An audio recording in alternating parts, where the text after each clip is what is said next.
Welcome to Hidden Stories, True Stories, Real Lives. Subscribe for more. I loved my grandmother more than anyone in the world.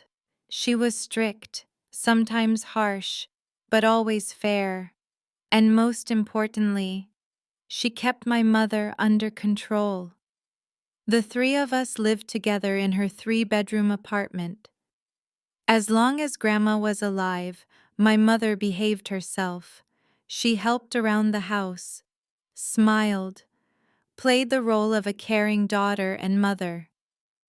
I didn't understand it back then, but later I realized why. She was afraid of losing everything. I remember one moment clearly. My mother was yelling at me over something small. Grandma walked into the room, looked at her with a heavy, cold stare, and said only one word. "Marina, stop." That was it. My mother immediately fell silent, turned around, went back to her room. With Grandma around, she was obedient. But I noticed how she stared at Grandma's jewelry, how she casually asked about savings, documents, money. Grandma noticed too. That's why she wrote her will the way she did. Grandma passed away when I was 26. According to the will, half of the apartment went to my mother, the other half to me. I believe Grandma knew exactly what she was doing. She was protecting me. That's when my mother's real personality came out. First, she threw tantrums. She couldn't accept that she had to share the apartment with me. She had clearly expected to inherit everything.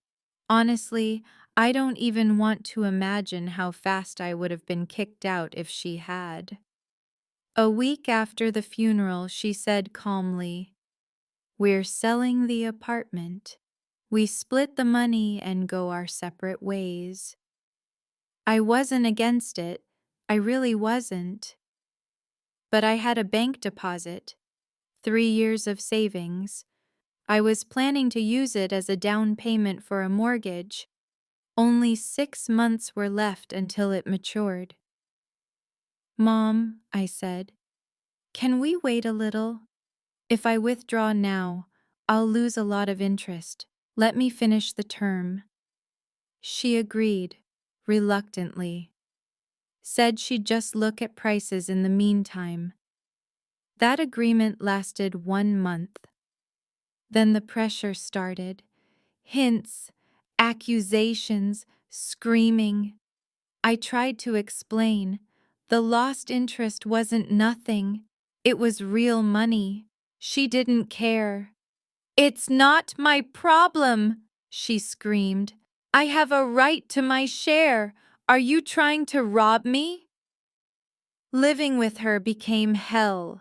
She slammed doors, ignored me for days, then exploded over nothing. I came home every evening not knowing what kind of war awaited me.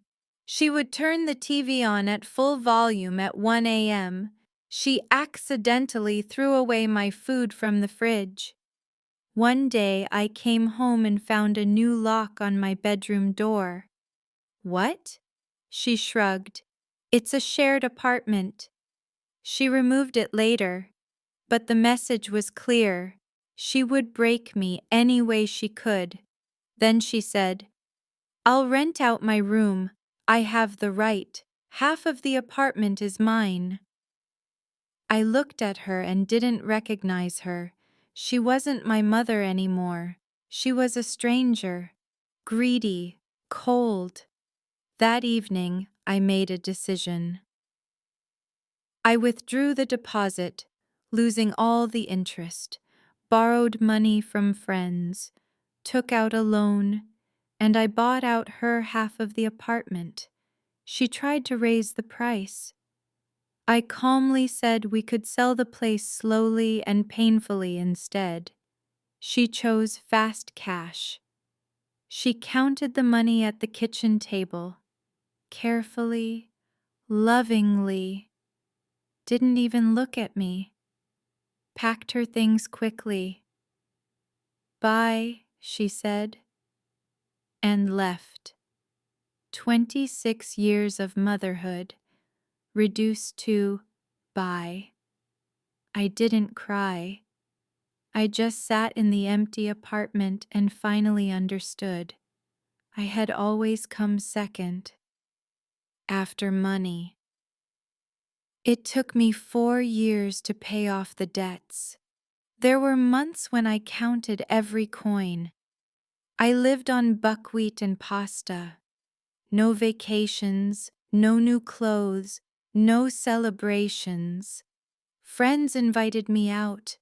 I lied and said I was busy. I was ashamed to admit I couldn't even afford a cup of coffee. I worked overtime constantly, came home exhausted, fell asleep immediately.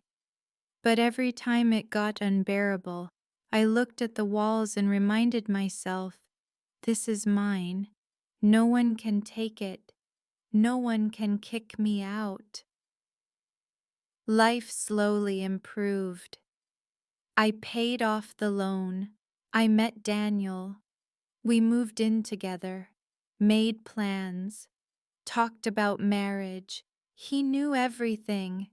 When I finally told him why I never talked about my mother, he just hugged me and said, "You survived. That's what matters." He never said, "But she's your mother." He understood. 6 years after she left, someone rang the doorbell. It was her, older, worn down, one bag in her hand. "Emily," she said quietly, "I'm in a difficult situation. Can I stay with you for a couple of months? Just until I figure things out." I looked at the woman who once screamed that my problems weren't hers, who chose money over family, who never called, never checked on me. "That's not my problem," I said. "When you needed money, you got money. Family didn't matter to you then. Live with that choice now." And I closed the door. She knocked, cried, talked about blood and "I'm your mother." Daniel wanted to step in, but I asked him not to. After 20 minutes, she left. She never came back. Sometimes I wonder where she is now. What happened to that money? Then I remember how lovingly she counted those bills, and I realize I don't regret anything. She taught me a lesson, and I learned it well. Thank you for being here. Like and subscribe for more.